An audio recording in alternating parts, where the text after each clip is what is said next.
नमस्कार, आप देख रहे हैं न्यूज 18 राजस्थान। आपके साथ मैं हूं अभिषेक। भरतपुर में दिन दहाड़े फाइनेंस कर्मी से 7,89,000 रुपए की लूट हुई है। 2 कर्मचारी फाइनेंस का कलेक्शन जमा कराने जा रहे थे। इसी दौरान बदमाश ने हथियार दिखाकर लूट की वारदात को अंजाम दिया। घटना की सूचना मिलते ही अटलबंद थाना पुलिस मौके पर पहुंची और आसपास लगे सीसीटीवी कैमरों की जांच कर रही। Bharat finance inclusion limited Indira colony Bharatpur के कर्मचारी महेश यादव द्वारा एक रिपोर्ट प्रस्तुत की है कि मैं और उसका मैनेजर जितेंद्र शर्मा 7,89,000 रुपये लेकर के पीएनबी बैंक में जमा कराने आ रहे थे कि इंदिरा कॉलोनी में ही। भरतपुर में आरक्षण की मांग को लेकर सैनी समाज का आंदोलन चौथे दिन भी जारी है। सैनी समाज के लोग जयपुर आगरा नेशनल हाईवे को जाम कर बैठे हुए हैं। प्रशासन ने हाईवे के जाम के हालात को देखते हुए रूट को डाइवर्ट किया है। लगातार सैनी समाज के लोग 12% आरक्षण की मांग कर रहे हैं।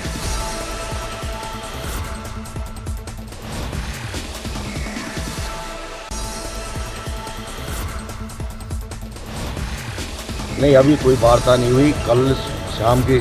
कल सुबह जो वार्ता के लिए कमेटी गई थी उसमें ये कहा गया था कि भाई वो मुरारी लाल जी क्यों नहीं आए। तो उसमें क्या है कि हम लोगों ने 31 आदमी की कमेटी दी थी और उधर प्रशासन की तरफ से ये कहा गया था कि कलेक्टर साहब ये कह रहे हैं कि आपके 10 ही आदमी आएंगे। तो हमने यहाँ से अप्रूव करके 10 आदमी की कमेटी को भेज दिया कि आप जो 10 आदमी जा रहे हो वो प्रदेश आरक्षण संघर्ष समिति संयोजक मुरारी लाल सेन ही मानो आपको, आप जो निर्णय करोगे वो मान्य है। उसके बाद राजधानी जयपुर में डॉग हंटिंग के मामले सामने आ रहे हैं। आतंक से परेशान लोग स्ट्रीट डॉग्स की एयरगन से छर्रे मारकर हत्या कर रहे हैं। तुंगा थाने में भी कुत्ते की हत्या का केस दर्ज कराया गया है, जिसमें एनिमल एक्टिविस्ट अबू हैदरी ने मलुकपुरा के रहने वाले सावंत सिंह पर एक कुत्ते की हत्या का आरोप लगाया है। जानकारी के मुताबिक कुत्ते को निशाना बनाकर 22 छर्रे दागे गए।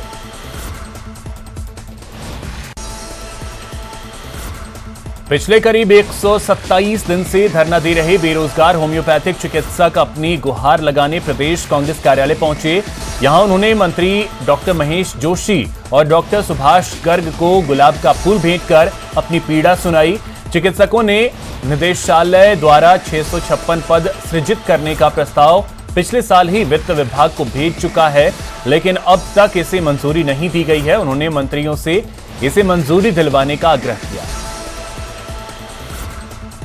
और हमारी मांग ये है कि जो 7 महीने पूर्व माननीय हमारे मुख्य सचिव थे, उनके निर्देशों में एक प्रस्ताव बना था कि प्रत्येक सीएससी स्तर पर होम्योपैथी चिकित्सकों की नियुक्ति की जाए। तो 656 पदों का जो प्रस्ताव बन के आया था उसकी मंजूरी के लिए आज पुणे पीसीसी कार्यालय में हमारे आयुष मंत्री महोदय को गुलाब फूल का भेंट करके हमने विनती की है। अपनी मांगों को लेकर बेरोजगार राजधानी जयपुर के शहीद स्मारक पर लगातार महापड़ाव पर बैठे हैं। बेरोजगार एकीकृत महासंघ के उपेन यादव ने कहा कि सरकार जब तक हमारी मांगें पूरी नहीं करेगी महापड़ाव पर बैठे रहेंगे और अब उग्र प्रदर्शन भी करेंगे। बता दें कि मंगलवार को सरकार के साथ 2 दौर की वार्ता फेल रही।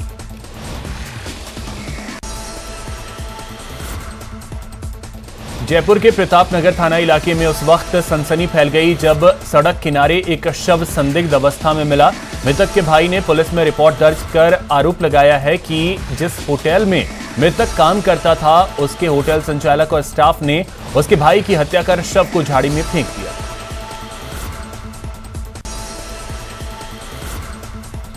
सोशल मीडिया पर नाम बदलकर 34 वर्षीय तलाकशुदा महिला के साथ देह शोषण करने का मामला सामने आया है। इस संबंध में पीड़िता ने वैशाली नगर थाने में केस दर्ज करवाया है।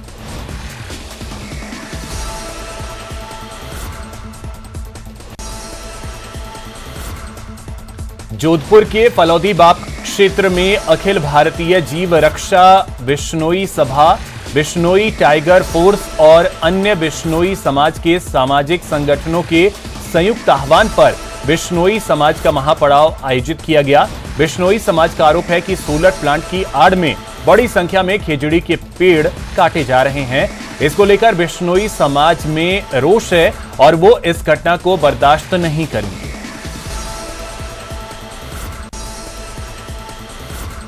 सीना में अब अग्निपथ योजना की शुरुआत की जा रही है, जिसके तहत प्रारंभिक स्तर पर 46,000 अग्निवीरों की भर्ती की जाएगी। जोधपुर में इस योजना को लेकर कंप्लीट प्रेजेंटेशन दिया गया। सैन्य अधिकारियों की माने तो भारत के भविष्य को देखते हुए ये योजना महत्वपूर्ण है।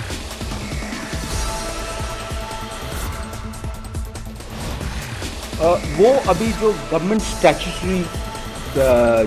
स्टैट्यूट्स है वो अभी अमेंडमेंट में है, वो उसका क्लैरिटी है हो रही है।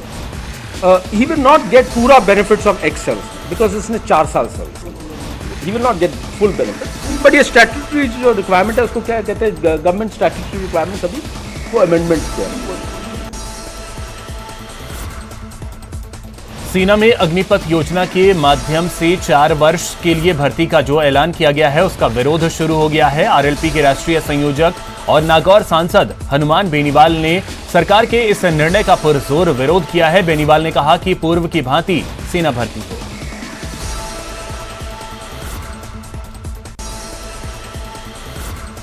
कोटा में सोशल मीडिया पर पोस्ट डालने से नाराज 3-4 बदमाशों ने दुकान में घुसकर तोड़फोड़ की। इसके बाद बदमाशों ने युवक को जमकर पीटा। हंगामे और मारपीट के दौरान छुड़ाने आए 2 और लोगों को भी चोटें आई है। पीड़ित ने गुमानपुरा थाने में मामला दर्ज करवाया। और उसने मुझे व्हाट्सएप पर जान से मारने की धमकी दी और उसने कहा कि वो 3 दिन बाद आएगा और मुझसे जान से मार जाएगा। उसने और वो हकीकत यही हुआ, 3 दिन बाद वो आया और उसे अपने 3 साथियों के साथ आया। जब मैं अपनी दुकान के अंदर बैठा था तो वो दुकान के अंदर घुसे 3 जने हथियारों से। उन्होंने हानिकारक जानलेवा हथियारों से, जैसे कि लठ, लोहे का लठ जिस पर लोहे के GI वार चिपके हुए, तो लोहे के पाइप से मेरे पे जानलेवा हमले कर दिए। देवा गुर्जर हत्याकांड मामले में गुर्जर समाज ने प्रदर्शन किया। कलेक्ट्रेट पर पहुंचे गुर्जर समाज ने हत्याकांड की CBI की जांच की मांग की। प्रदर्शन को लेकर पुलिस प्रशासन अलर्ट है। वहीं गुर्जर समाज की मांग है कि हत्याकांड की CBI जांच की जाए।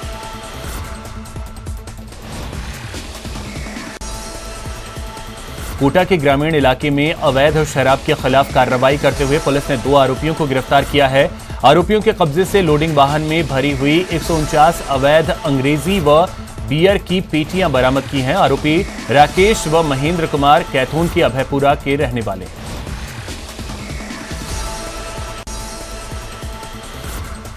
झालावाड़ ACB टीम ने बड़ी कार्रवाई को अंजाम देते हुए महिला थाने में तैनात महिला ASI सुशीला को 10,000 रुपए की रिश्वत लेते हुए ट्रैप किया है। रिश्वत राशि परिवादी के भाई की जल्द जमानत करवाने के लिए दर्ज प्रकरण की धाराओं को कम करने के एवज में मांगी गई। ऐसा है, ये परिवादी है शरीफ हुसैन, ये अपने बसेड़ा मोहल्ला वार्ड नंबर 22 का रहने वाला है। इसका भाई है जिसके खिलाफ 354 का मुकदमा दर्ज है महिला थाने में। इसी महिला ने मुकदमा दर्ज कराया था, तो उसमें ये इसका जो भाई है सत्ताम, उसके खिलाफ मुकदमा दर्ज कराया था। तो ये उसकी जांच अधिकारी है सुशीला ASI। इनसे संपर्क किया तो इन्होंने कहा कि मैं इस मुकदमे को इन्वेस्टिगेशन जो है थोड़ा कमज़ोर कर दूँगी और कोर्ट से तुम्हारी जमानत हो जाएगी। 354 जो है कोई विशेष बात नहीं है। तो इसने 15,000 रुपये रिश्वत की मांग की। तो 15 दौसा जिले के बांदीकुई थाने में एक महिला के साथ गैंगरेप का मामला सामने आया है। इस मामले में पीड़िता ने मुकदमा दर्ज कराते हुए बताया कि 2 युवक उसे जयपुर ले गए और कई बार उसका रेप किया। पीड़िता ने अपने FIR में लिखा है कि उसके पति से अनबन चल रही थी, जिसका फायदा उठाकर आरोपियों ने उसे शादी का झांसा दिया और दुष्कर्म किया। फिलहाल पुलिस ने गैंगरेप की धाराओं में मुकदमा दर्ज कर लिया है और आरोपियों की तलाश कर रही है।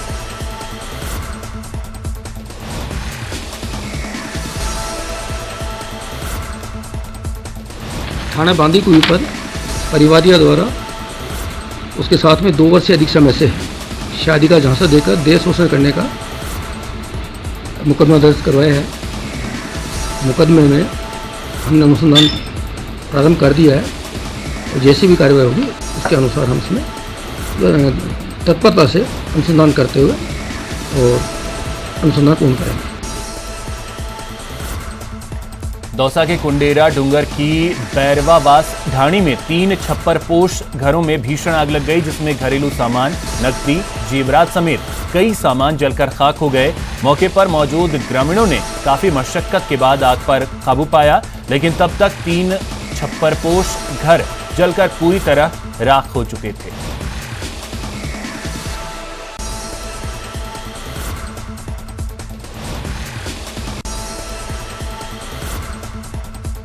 राज्य में लगातार बढ़ती आपराधिक घटनाओं पर लगाम लगाने के लिए राजस्थान पुलिस मुख्यालय द्वारा विशेष अभियान चलाया जा रहा है।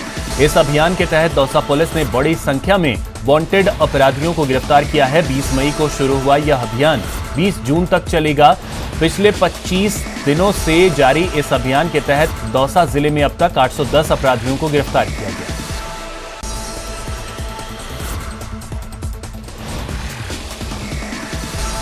अभी हमारा जो है पुलिस मुख्यालय के द्वारा 20 मई से 20 जून तक का वांटेड क्रिमिनल्स की अरेस्ट, इंसदादी कार्रवाई, इसको लेकर के अभियान चल रहा है, जिसमें दौसा जिले में अब तक 810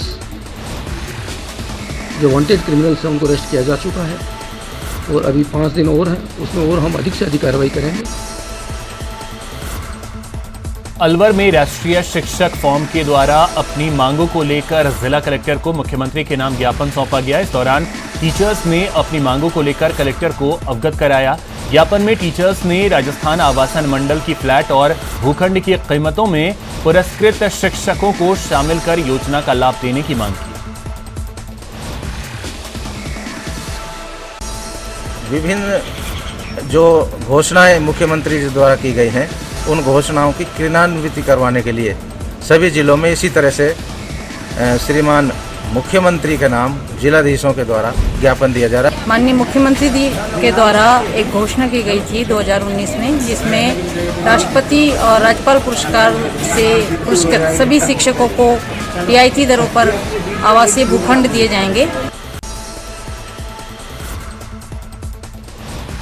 अलवर जीआरपी थाना क्षेत्र रेलवे स्टेशन पर आश्रम एक्सप्रेस ट्रेन पर चढ़ने के दौरान पैर फिसलने से एक युवक ट्रेन से नीचे गिर गया, जिसकी मौके पर ही मौत हो गई। जीआरपी थाना पुलिस ने मौके पर पहुंचकर शव को अपने कब्जे में ले लिया और शव को राजीव गांधी सामान्य अस्पताल की मोर्चरी में रखवाया और मृतक का पोस्टमार्टम कराकर शव परिजनों को सौंप दिया गया।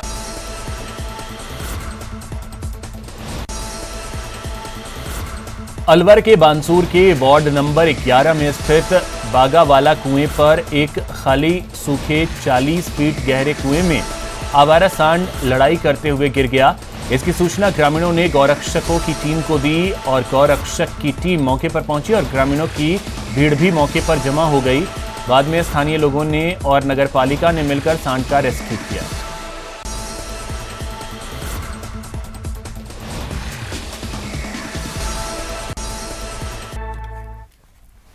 ब्रेक के बाद आपका स्वागत है। पेयजल संकट से जूझ रहे पाली जिले को वाटर ट्रेन के माध्यम से उत्तर पश्चिम रेलवे द्वारा अब तक 33 करोड़ लीटर से भी अधिक पानी की सप्लाई की जा चुकी है। वाटर स्पेशल ट्रेन ने बुधवार सुबह तक अपने 156 फेरे को पूरा किया, जिसमें प्रति फेरे में 20 लाख लीटर पानी पाली पहुंचा और 156 फेरों में करीब 33 करोड़ लीटर पानी की सप्लाई की जा चुकी है। पाली में पेयजल संकट के निवारण हेतु जोधपुर से वाटर ट्रेन शुरू की गई थी। पहली वाटर ट्रेन 17 अप्रैल 2022 को आई थी। एक ट्रेन में 50,000 लीटर के हैं, मतलब एक ट्रेन में 20 लाख लीटर पानी आ रहा है। अभी आज तक वाटर ट्रेन द्वारा 156 फेरे किए जा चुके हैं। मतलब कि वाटर ट्रेन से अभी तक 3,120 लाख लीटर पानी पाली जलापूर्ति के लिए आया है। बाड़मेर में तेज बारिश और आंधी से बिजली विभाग को भारी नुकसान हुआ है। बारिश से कई जगहों की बिजली आपूर्ति ठप हो गई है और बिजली विभाग के कई ट्रांसफार्मर क्षतिग्रस्त हो गए हैं। ऐसे में ग्रामीण क्षेत्रों में जलदाय विभाग का कार्य भी प्रभावित हो रहा है। जिससे लोग परेशान हैं। विभाग के कर्मचारी लगातार बिजली लाइनों की मरम्मत करने में जुटे हैं।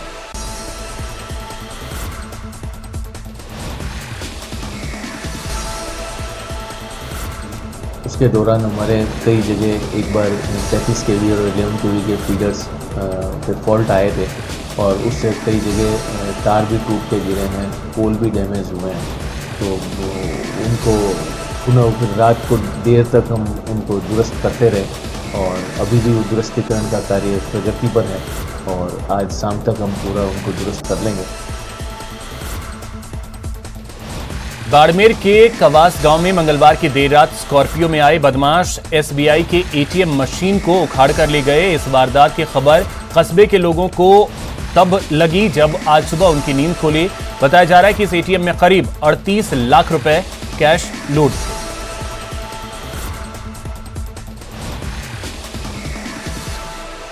बाड़मेर के नागाना थाना क्षेत्र कवास कस्बे के अंदर रात को अज्ञात चोरों ने एटीएम मशीन को चुराया।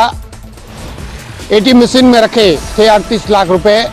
तो वहीं एसबीआई के गार्ड रात को 1 बजे के बाद एटीएम मशीन छोड़कर हो गया था घर के लिए रवाना। इसके बाद रेकी करने के बाद चोरों ने एटीएम मशीन को उठाकर हुए रफू चक्कर। पुलिस के आला अधिकारी पहुंचे मौके पर, एफएसएल टीम के साथ मौका मुआयना जारी। वहीं इस मामले में एक पास में रखे एटीएम को चोरों ने हाथ तक नहीं लगाया, जिसमें बताए जा रहे हैं करीब 37 लाख रुपए। ऐसे में एक एटीएम मशीन बच गया, लेकिन चोरों ने एक एटीएम को लेकर फरार हो गए। कैमरामैन मनमोहन के साथ प्रेमनंद देथा, न्यूज़ 18 बाड़मेर। धौलपुर जिले के दस्यू केशव गुर्जर गैंग के सदस्य रामपाल गुर्जर को गिरफ्तार किया गया है। शहर की कोतवाली थाना पुलिस और जिला डीएसटी टीम ने संयुक्त कार्रवाई करते हुए आरोपी को पकड़ा है। आरोपी दस्यू केशव गुर्जर गैंग को हथियार सप्लाई करने जा रहा था।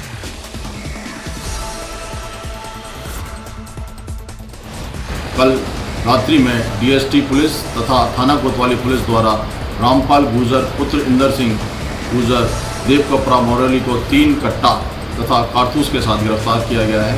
जो दस्यु फरार हैं उनको ये अवैध हथियार सप्लाई करने की संभावना बताई जा रही थी और इसकी सूचना पर इसको गिरफ्तार किया गया है और अनुसंधान इस संबंध में अनुसंधान जारी है।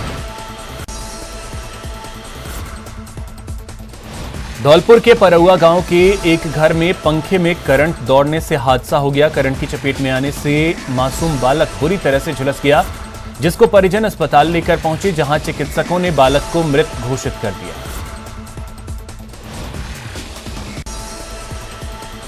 सीकर में कोविड स्वास्थ्य सहायक रैली निकालकर सरकार के खिलाफ नारेबाजी करते नजर आए। कोविड स्वास्थ्य सहायकों का कहना है कि कोरोना काल के समय प्रदेश में करीब 25,000 कोविड सहायकों को सरकार की तरफ से भर्ती किया गया था, जिन्होंने कोरोना के समय अपनी जान जोखिम में डालकर सेवा दी थी। लेकिन 21 मार्च को उन सहायकों को कार्य से मुक्त कर दिया गया, जिसके बाद से वह जयपुर के शहीद स्मारक पर पिछले 70 दिन से सरकार के खिलाफ धरना प्रदर्शन कर नारेबाजी कर रहे हैं। फिलहाल इतना ही। नमस्कार।